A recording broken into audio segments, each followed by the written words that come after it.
mais elle présente aussi quelques originalités, dont la plus importante est qu'elle existe sous deux variantes.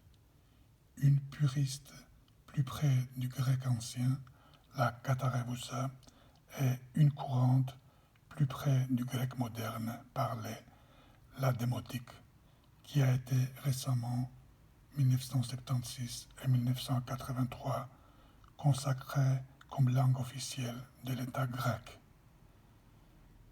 Ces deux variantes du grec moderne sont plus près l'une de l'autre dans leur usage juridique, notamment au niveau du lexique, que dans leur système formel.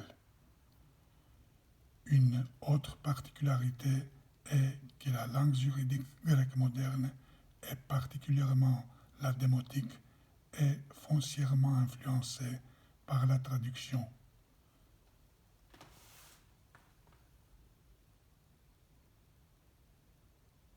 Puisque la plupart de ces textes fondamentaux sont des traductions à partir des textes établis en Katharevousa qui étaient également écrits sous l'influence d'originaux français, anglais, allemands et italiens.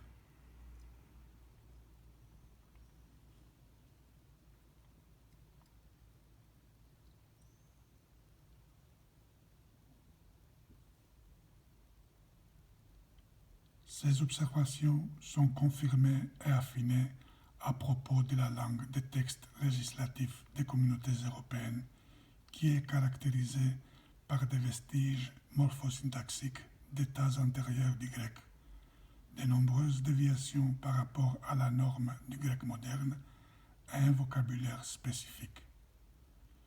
L'explication plausible de ces phénomènes s'avère être l'influence combinée du processus traductif à partir de la Katharevousa et du français en liaison avec les effets de la phase transitoire qui traverse le grec moderne et les besoins intrinsèques du discours législatif.